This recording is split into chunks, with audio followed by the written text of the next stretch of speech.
प्यारे भक्तों, आप सभी को जय जय श्री सीताराम। प्रिय दर्शकों, आप सभी का हमारे YouTube चैनल श्री सीताराम सेवा पथ में हार्दिक स्वागत, अभिनंदन, वंदन है। प्यारे भक्तों, आइए आज आपको एक ऐसा उपाय बतलाने जा रहे हैं जिसको करने मात्र से ही आपको संपूर्ण पृथ्वी की परिक्रमा का फल प्राप्त हो जाएगा एवं साथ ही आप जितना जीवन भर जो भी जब पूजा पाठ अनुष्ठान यज्ञ भागवत करते हैं उन सब का जो फल प्राप्त होता है उससे कहीं ज़्यादा इसे एक सरल उपाय करने मात्र से ही आपको फल प्राप्त हो जाएगा। क्या है, आइए जानते हैं। प्यारे भक्तों, बात करते हैं हम गौ माता की। जब कोई गौ माता बच्चा जनती है, चाहे बछड़ा हो चाहे बछिया हो, उससे नहीं मतलब है। जब कोई गौ माता बच्चा पैदा करती है उस समय गौ माता दो मुखी रूप में होती है। बच्चा पृथ्वी पे ना गिरा हो उसके पहले एक काम आपको करना है। पहला काम, जब गौ माता बच्चा जन रही हो, बच्चा बाहर बच्चे का मुख निकल गया हो, तो उस समय गौ माता दो मुखी कहलाती हैं। उस समय कोई जातक, कोई व्यक्ति, कोई मनुष्य, स्त्री या पुरुष कोई भी हो सकता है, जो कोई भी उस समय गौ माता का परिक्रमा कर लेता है, दूर दूर से करे, एक ही परिक्रमा कर ले तो उसको संपूर्ण पृथ्वी की परिक्रमा का फल प्राप्त हो जाता है। यह बात सत्य है, इसमें कोई संशय नहीं है। दूसरा, कहते हैं यदि गौ माता बच्चा जन रही है उसमें गौ माता दो मुखी रूप में है।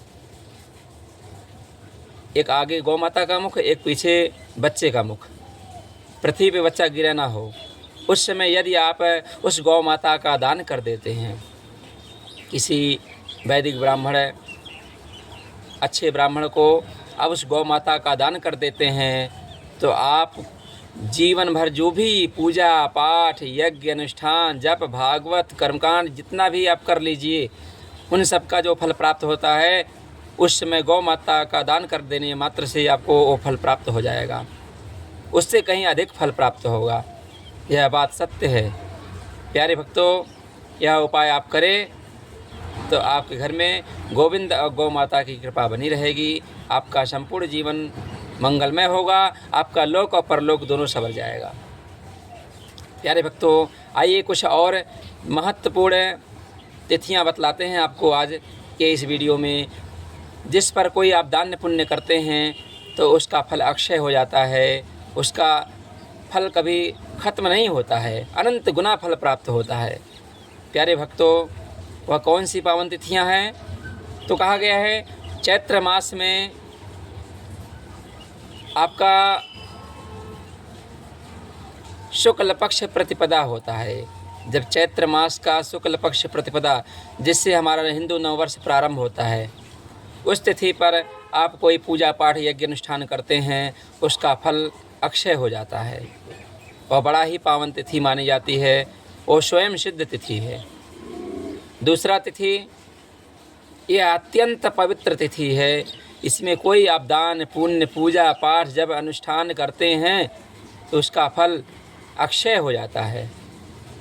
अक्षय, जिसका फल कभी क्षय ना हो, कभी घटे नहीं, कभी ख़त्म ही ना हो, वह है वैशाख मास के अक्षय तृतीया।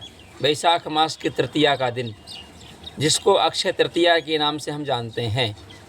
इस दिन कोई आप पूजा पाठ करते हैं, कोई जप करते हैं, उसका अनंत गुना फल प्राप्त होता है। आप किसी को दान पुण्य करते हैं, कुछ वस्त्र दान करते हैं, अन्न दान करते हैं, फल दान करते हैं, सोना चांदी दान करते हैं, रुपया पैसा दान करते हैं, भोजन दान करते हैं, जो कुछ भी आप करते हैं उसका अनंत गुना फल प्राप्त होता है। वह दान का फल आपका कभी मिटता नहीं है, वह आपको लोक परलोक में मिलता ही है, दोनों जगह प्राप्त होता है। तीसरी पावन तिथि क्या है? कहते हैं आश्विन मास शुक्ल पक्ष दशमी तिथि, जिसको विजयादशमी के नाम से जानते हैं। इस दिन जो पूजा पाठ करते हैं, जप अनुष्ठान करते हैं, वह अवश्य सिद्ध होता है, उसका भी फल अक्षय हो जाता है। प्यारे भक्तों, एक अत्यंत महत्वपूर्ण और आखिरी तिथि है, आइए इसके बारे में जानते हैं। प्यारे भक्तों, कहते हैं कार्तिक मास में जो नवमी तिथि आती है, जो अक्षय नवमी के नाम से जानी जाती है, इस अक्षय नवमी पर आप कोई पूजा पाठ यज्ञ अनुष्ठान जप दान पुण्य करते हैं, उसका फल भी अक्षय हो जाता है, उसका फल अनंत गुना फल प्राप्त होता है, उसका फल कभी क्षय होता ही नहीं है। उस दिन का एक महिमा है। उस दिन आप आंवले के वृक्ष के नीचे भोजन बनाकर भगवान को भोग लगाकर आप स्वयं सपरिवार पाएँ तो बड़ा ही शुभ माना जाता है। उस दिन भगवान शिव, भगवान लक्ष्मी नारायण का पूजन होता है। प्यारे भक्तों, यह अत्यंत महत्वपूर्ण तिथियां हैं। आप जब भी यह अवसर आपको प्राप्त हो तो आप इस अवसर को गंवाएं नहीं, इस अवसर का लाभ अवश्य उठाएं। प्यारे भक्तों, आइए एक और बहुत बड़ा दान की महिमा है। उस दिन के उस शुभ दिवस के बारे में हम आपको बतलाने जा रहे हैं। कहते हैं जब किसी स्त्री को बच्चा पैदा हो रहा हो, अर्थात कोई स्त्री बच्चा जन रही हो, तो जैसे ही बच्चा पैदा हो, पृथ्वी पर बच्चा आए, लेकिन बच्चे का नाल कटा ना हो, उसके पूर्व बच्चा पैदा हो तो बड़ा शुभ घड़ी होता है। उस घड़ी, उस काल का समय जो होता है अत्यंत पावन होता है। उस समय जो कुछ भी दान पुण्य पूजा पाठ किया जाता है, आप उस समय किसी ब्राह्मण को कुछ दान पुण्य करते हैं, उस बच्चे के उद्देश्य से कुछ संकल्प करके देते हैं, तो उसका दान का फल आपका कभी मिटता ही नहीं है। जीवन भर पूजा पाठ दान पुण्य कीजिए, यज्ञ यात्रा भाव भंडारा कीजिए, उन सब का फल जो प्राप्त होता है,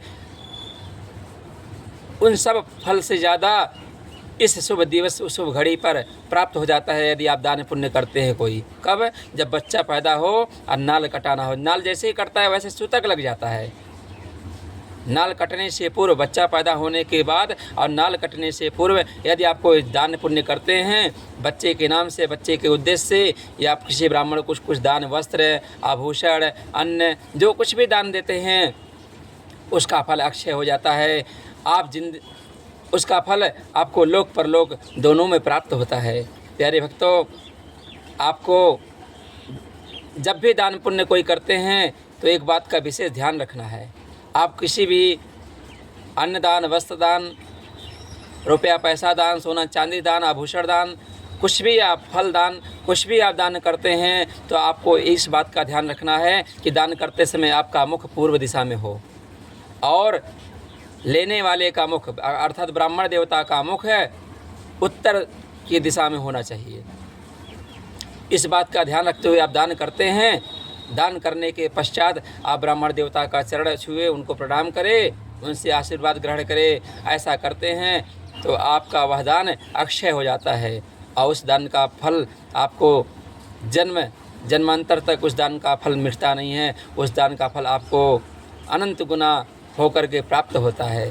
प्यारे भक्तों, आप सभी को अगर यह वीडियो पसंद आया हो तो हमारे YouTube चैनल श्री सीताराम सेवा पथ को सब्सक्राइब जरूर करें, शेयर करें। आप सभी का दिन मंगलमय हो। आप सभी को जय जय श्री सीताराम, जय गोविंद, जय गोपाल।